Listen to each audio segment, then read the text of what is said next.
Bukan berapa besar uang yang akan kita dapat atau manfaat yang kita dapat, tapi berapa berani kita menaruh investasi. Jadi it's not how much you can get, tapi how much money you willing to sacrifice. Saya pikir, udahlah, 39 juta kalau emang bisa merubah ini gue, ya roll the dice aja lah gitu. Jadi bukan nanti gue dapat apa gitu ya. Yeah. Karena kita nggak bisa hidup dengan nanti, karena kita bukan hidup dengan nanti, itu namanya playing God. Bermain-main menjadi Tuhan. Okay. Gak boleh. Ada anak kita, oh nanti kamu jatuh, ya jatuh beneran. Kalau kamu nggak belajar nanti kamu gitu ya. Nanti itu playing God. Okay. Itu versi saya. Yeah.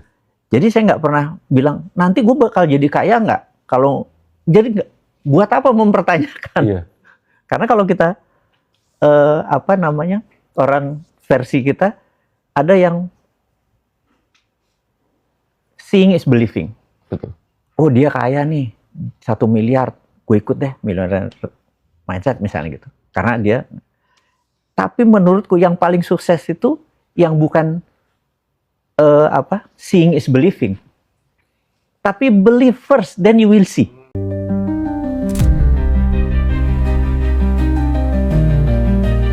Enlightenment seorang Nabi Muhammad ini kaitannya ternyata sama kemanusiaan gitu. Nah, perjalanan cerita itu sampai di dunia dewasanya itu udah masuk pelajaran filsafat, Indra. Spektrum ateis itu beda, dari mulai ateis yang paling santai sampai ateis yang paling radikal juga ada.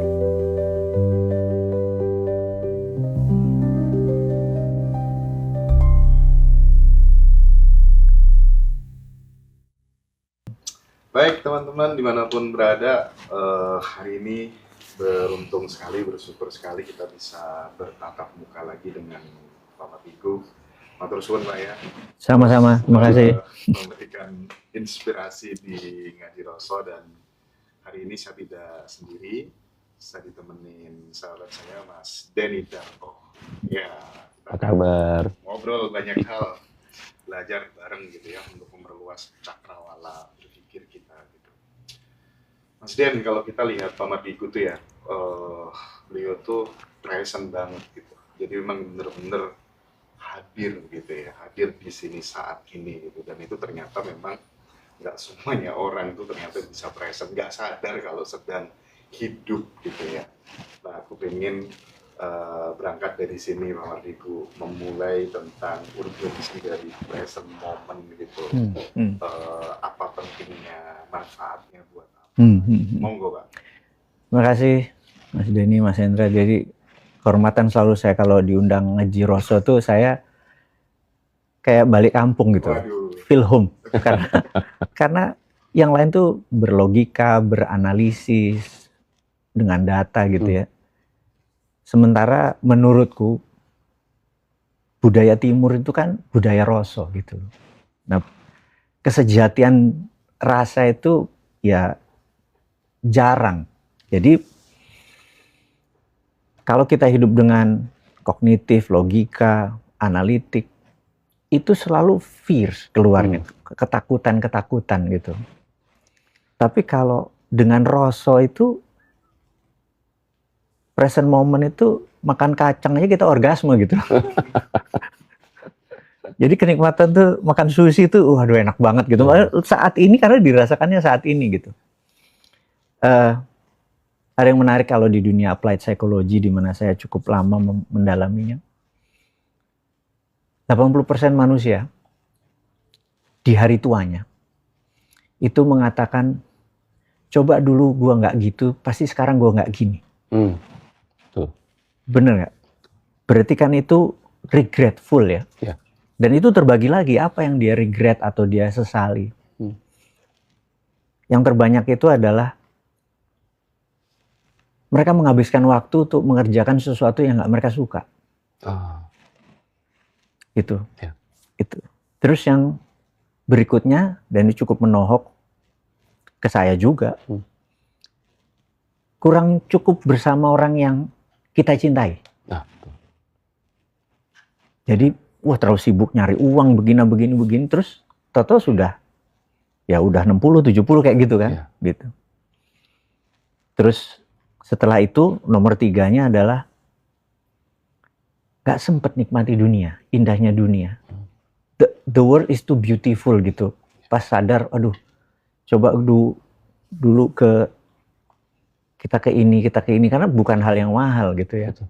Jadi, nah 3 hal itu terjadi karena kita nggak terampil untuk living at the present moment, nggak terampil. Sekali lagi itu bukan ilmu aneh, tapi itu masalah pembiasaan. Nah, kayak misalnya sekarang, ini hidup saya dulu, cerita hidup saya. Saya ini merasa bersyukur kabinetnya Pak Prabowo ini mungkin 35% atau sepertiganya menterinya, wamennya, atau utusan khususnya adalah mereka yang saya kenal lebih dari 10 tahun. 35% loh. Gitu. Jadi bahkan ada yang 35 tahun. Jadi bukan orang baru gitu ya, itu. Kalau melihat begitu harusnya masa panennya saya kan, maksudnya, wah, gue bisa nggarap proyek ini, gue bisa nggarap proyek itu, gue bisa ngegeser peraturan, bisa. Ketua komisi di DPR itu ketua komisi loh, berapa yang teman dekat gitu, itu contoh-contohnya gitu. Tapi entah bagaimana, karena kita menikmati itu semua, saya malah bilang, tar aja tunggu lo nggak jabat deh. Karena kita nggak mau persahabatan itu dirusak dengan salah satu peraturan yang kita langgar. Akhirnya kan, jadi saya pernah bilang ke teman-teman, kayaknya gue merasa sekarang ini periode bukan gue jadi penumpuk atau hoarding, hoarding numpuk gitu. Kayaknya sekarang masa releasing. Yang jadi selected friend, selected thinking, selected eating, makan aja gue seleksi. Oh ya? Gitu. Blueberry hari ini kayaknya gue segini aja deh. Bayangin, nggak ada lo durian gue hajar kayak dulu. Segini aja deh gitu. Karena selected gitu. Nangka muda ntar dulu deh kayaknya baru kemarin gitu-gitu. Jadi makan aja selected gitu. Entah bagaimana badan jadi ringan, pikiran jadi ringan, semua jadi ringan. Ya itu, abis itu malah, bro, ini kayaknya emang lo punya nih bro. Nah, itu tuh datang sendiri, akhirnya jadi bonus. Kayak, makanya saya pikir, kok enak ya? Saya boleh jujur, 3-4 tahun terakhir saya merubah shifting itu. Kok enak ya gitu. Ini versi saya itu karena badan ringan dan sebagainya. Nah itulah saya pikir, mungkin ini periode journey, perjalanan. Tapi kok saya ingin mempromot ini ke semua orang. Karena di masa ekonomi yang saat ini menggelisahkan. Bener nggak? Kita tuh ngelihat beberapa itu melihat kayak, wah ini bakal end of the world, ini bakal kiamat nih, kayak gitu nih, Indonesia bakal bubar nih, dan lain sebagainya. Terus kita living on fears, hidup dengan ketakutan, dengan persepsi yang negatif. Akhirnya kortisol kita tidur nggak dapet, kelenjar ininya naik, kita jadi stres. Ya rambut putih. bukan nyemoni. Tapi ya karena nggak balance, karena nggak balance. Kira-kira gitu deh. Ini prolog awal nih. Tapi dengan kondisi yang banyak orang menjadi khawatir, kayak bakal kiamat Republik ini gitu kan. Apalagi abisin kemarin ya naik pertama hari ini tadi jam ini 00 kan, seolah-olah Pak Medi itu akan bikin event itu menjadi sebuah jawaban gitu. Ini kalau enggak rubah cara berpikirmu ya kamu akan tamat. Itu hanya bahasa promosi atau beneran sih Pak? Iya itu pengalaman pribadi. Jadi paling enak kan kita kalau cerita itu pengalaman pribadi, bukan katanya atau dulu Rasulullah, maaf ya, 1400 tahun yang lalu saya nggak ke visual gitu ya. Gitu. Jadi pengalaman saya adalah bukan untuk menjadi teman-teman mencontoh 100%, tapi pengalaman itu membuat teman-teman jadi merefleksi Iya ya, gue paham maksudnya. Jadi misalnya suatu hari saya pernah mengalami masa jaya, semuanya mudah, apa yang saya sentuh jadi emas gitu. Punya Midas touch, sentuh emas, ini emas, emas, emas.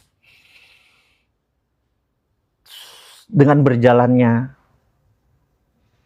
kehidupan, toto apa yang saya sentuh jadi tai gitu. Gagal gitu. Saya bingung. Maksudnya saya bingung tuh, ini gimana ya, rasanya gue nggak ada yang gue ubah gitu ya, dari cara berpikir, dari cara bertindak, nggak ubah. Bahkan maksudnya kalau dulu saya tertib iman tuh, tahajud saya nggak pernah putus, sholat duha enggak, yang gitu-gitulah semua yang basic-basic, yang katanya itu adalah solusi-solusi keuangan dan lain sebagainya. Tapi buktinya tuh kapal saya karam di Muara Buntok, Kalimantan. Di saat yang sama kapal saya udah deliver di Sungai Mahakam, sungainya surut, kapal saya nggak bisa keluar, kena demurrage. Terus tanur tuh untuk ngebakar mineral, kena gempa, crack di Cilengsi. Itu beruntun. Terus money changer kerampokan 3 bulan tuh 2 kali. Jadi berapa? Istilahnya 10 bidang usaha, 10-10nya problem dengan berbeda-beda kasus gitu. Saya kan bingung gitu kan. Karena semuanya bukan kesalahan kita ya. Sungai surut, gak pernah seumur-umur di Mahakam tuh surut kayak gitu loh. Gitu. Terus gempa mana kita bisa prediksi atau crack itu ininya patah gitu. Terus nggak di cover asuransi karena force majeure dan lain sebagainya kan. Saya bilang ini berarti ada yang faktor X yang lebih besar gitu kan waktu itu. Tapi waktu kita mau nyalahin nggak bisa juga kita gitu.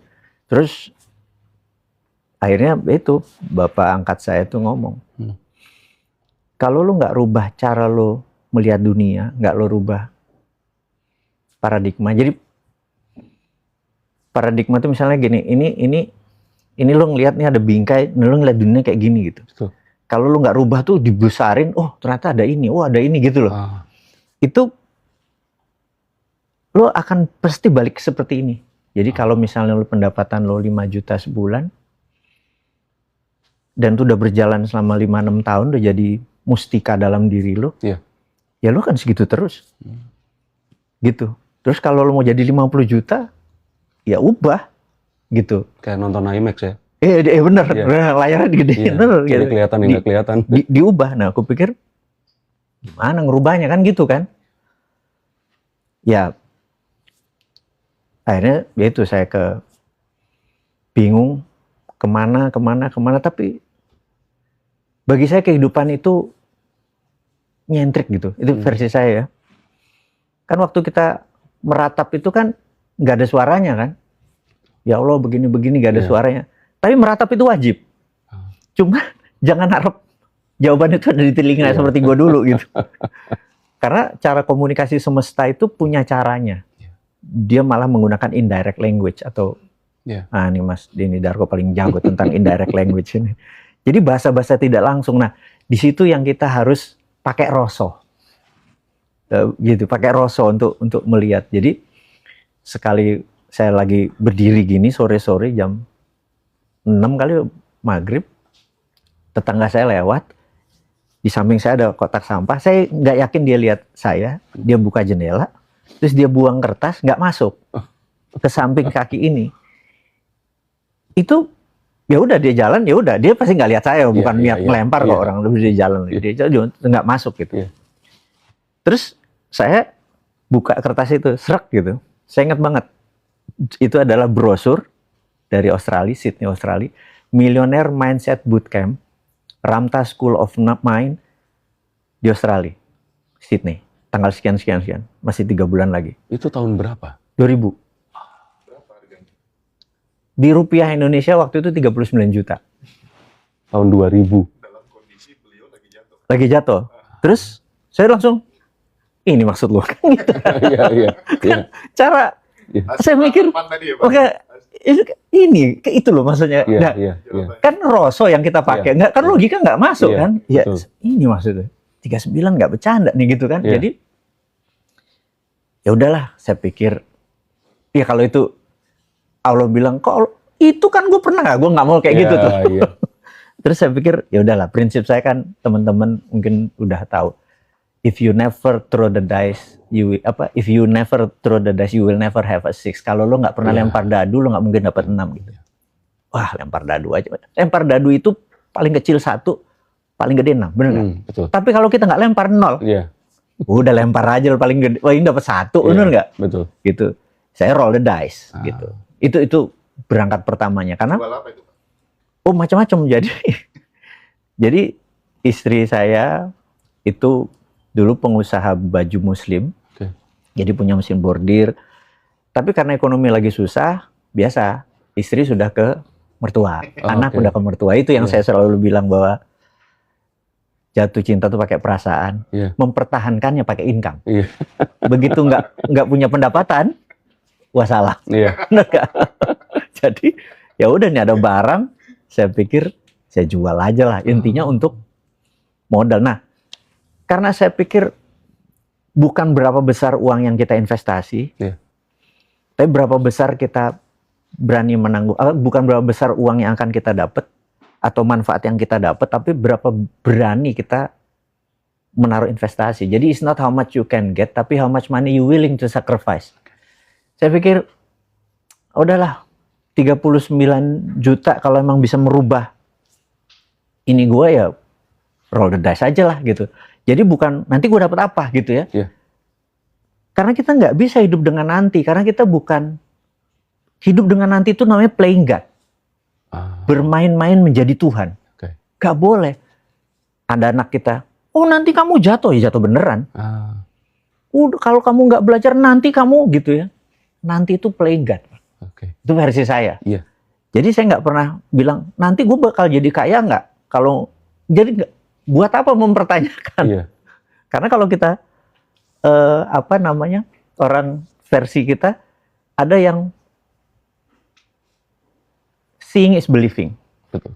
Oh dia kaya nih 1 miliar, gue ikut deh millionaire mindset misalnya gitu. Karena dia.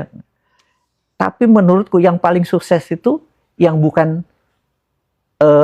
seeing is believing. Tapi believe first, then you will see.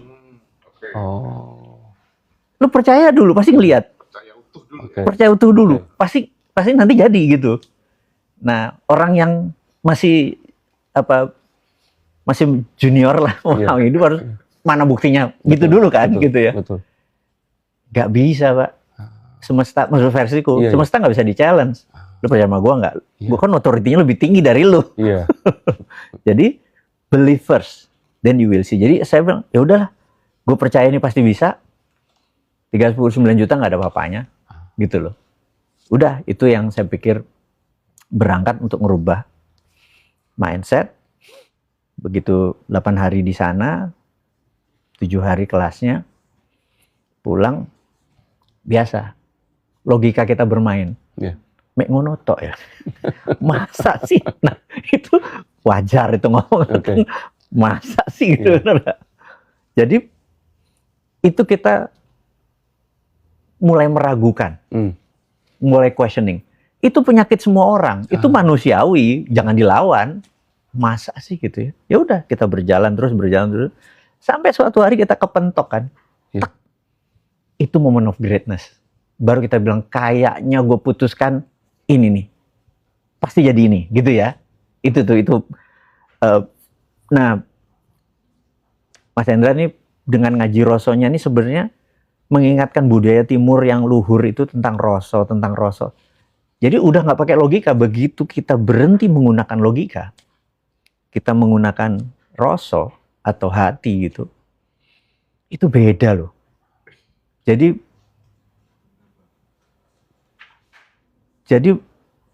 ini memang data, tapi keputusan tuh di hati. Begitu keretek, nah gitu Itu, loh. Pak.